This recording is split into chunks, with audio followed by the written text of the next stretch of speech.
Hi, I'm Kinga and this is PressPass, the place that offers you tools and frameworks to help you manage your career. And today, some drum rolls please, getting to know your stakeholders. If you're starting a new job, if you're starting a new project, this is the place for you to dive in. We'll be talking about RACI matrix, what it is, what it means for you, and most importantly, some real examples. So let's dive into this.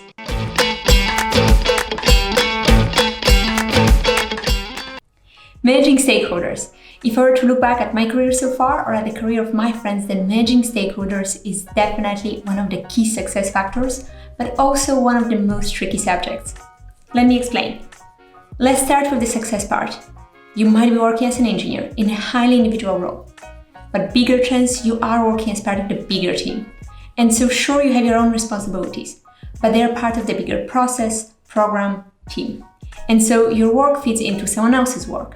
Their work feeds into someone else's work, etc., etc., etc. You get the point. You can see it for yourself. Do you spend your day working on your own, with your own schedule, not depending on anyone? Or do you spend a big part of your day in meetings, answering emails, answering Slack, requesting information, providing information, giving your input, asking for opinions, etc.? You get the point. I've mentioned before that the success within your job will depend on what you do and how you do it. And the how means, do other people find you respectful, dependable, collaborative, easy to work with? And I'm talking here about your team, but also about your clients. And very often those people will have a say in your performance reviews and in your progress within the company. Now let's talk about the tricky part. Every single team, every single project will have their own stakeholder matrix. And on top of the official rules, there are plenty of power struggles, unofficial rules, and people come and go. And so let's assume a new person comes in, a director, and they see the role differently from their predecessor. And so they want to do things differently. They want to be involved in other projects. And the wheel of change goes on and on and on. If I were to go through all the stakeholders' mistakes I've made so far, big or small, they often fall into two categories. Category 1. You've completely missed a stakeholder. So you're new to a team, new to a project, or you're about to make a decision and you're realizing that you're talking to the wrong person. Or this person owns part of the process, but someone else should be involved. Category 2, you're unclear about the expectations. And so you go to a meeting and you see 30 people trying to make a decision. And you wonder, are they all needed here? Actually, you wonder, am I really needed here? I mean, sure, I wanted to be kept in the loop and informed, but I do not want to be burdened with the decision. So today, Stakeholder 101, how to really understand the overall stakeholder landscape and high-level expectations. And there is no better place to start than RACI matrix. And before we dive into the subject, let me know in the comments, what's your most challenging thing when it comes to managing your stakeholders? In one of my first teams at Google, we introduced the RACI matrix. The team was growing, becoming more international, and so CCing everyone on the emails was no longer an option. So we've introduced the RACI matrix, which help us clearly define the roles. And I've been using it ever since, every time I join a new team or a new project, and I want to wrap my head around everything that's going on. So a bit of theory first. RACI stands for Responsibility Assignment Matrix, and it's used to define roles within a project or within teams. Okay, so let's go through the abbreviation and let me give you an example. R stands for responsible, who has to actually do the job. And there has to be at least one responsible person for a given task. A stands for accountable, who owns the final product. And so there has to be one and only one accountable person for a given task. You can think about it that if you're responsible for a task, then very often your manager will be accountable for the final result. C stands for consulted. So who are the people that have expertise or information needed to make a decision? And there can be many consulted people for a given task or project. I stands for informed, which is people have to be kept in the loop. Here's what's happening, but it's more of a one-way communication. And there can be many informed people within a given project or task. Let me give you an example. Let's assume you're hosting a surprise birthday party for your parents. And so you're accountable for the overall party, making sure that everything goes well. Your brothers are co-responsible. They'll be tidying up the place, selecting the music, selecting the catering, etc. Your parents' friends, Tom and Jenny, are consulted. They'll be providing you with the list of guests and also with a lot of memories and photos from your parents' youth. On top of that, Jenny is a great host, so she'll be giving you plenty of advice how to host a memorable party. And then last thing, all your guests are informed. Also, your neighbors will be informed because you want to let them know that there will be something happening and there might be potential noise. And probably invite them as well. Okay, let's move back to the RACI matrix in a work setting. I typically go through RACI matrix whenever I'm starting on a new team, whenever I'm starting a new project, or whenever I think about any process. And I typically ask my manager or one of my stakeholders for their input. Am I missing something? Do I have to change anything? Etc. And so I do recommend that you go through it the same way. And I really want to highlight here, this is not put it in your drawer theory exercise. This is do it, embrace it, and repeat it kind of exercise. Let it sink in. In one of the previous sessions, we talked about your key responsibilities. We're going to use them now. So as a starting point, list down your key responsibilities. We're going to use the RACI matrix to list out all the stakeholders involved in those things, involved in those tasks. That's step 1. Step 2. Take a second to think about the key projects that your team is working on. Or look at the list of stakeholders that you just put down and think about, would they consider you co-responsible or consulted or informed on any kind of projects or any kind of work that they are doing? If yes, list down those things. What do you think would they be, and in what capacity would you be needed? And I do recommend that you go through the second part because a big chunk of our work is actually giving input, providing information, etc. And so you do not want to underestimate how much time, how much effort it's actually going to take to be this co-responsible or consulted person. So let me give you 5 minutes right now. I'll go through the same exercise on my own and then I'll share my example.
Perfect, and as a food for thought, I want to share with you my example. In one of my previous jobs, I worked in sales ops, and we used the same example when we talked about key responsibilities. Feel free to check it out.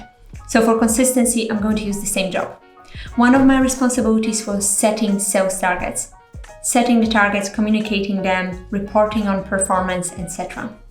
I was responsible for setting the targets. My manager was accountable for actually getting it done. So making sure that those targets are really good, make sense, etc. Now let's move to the consulted and informed part. Consulted, I have here a couple of stakeholder groups. Group 1, sales managers. They'll be responsible, or their teams will be responsible for actually generating this revenue. So I definitely want to get their feedback, perspectives, hear what's working now, what's not working, etc. Part 2, systems or tools teams. While I'm developing the targets, someone has to put them in any kind of system so that everyone can access them. So this team will let me know what actually they need from me and by when. Team 3, learning or product. Are there any new product feature, country changes, pricing changes that I should be aware of and it can influence the targets? 3, strategy or go-to-market.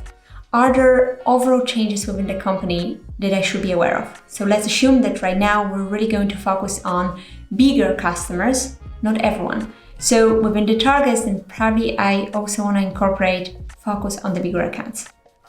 4, marketing or demand planning.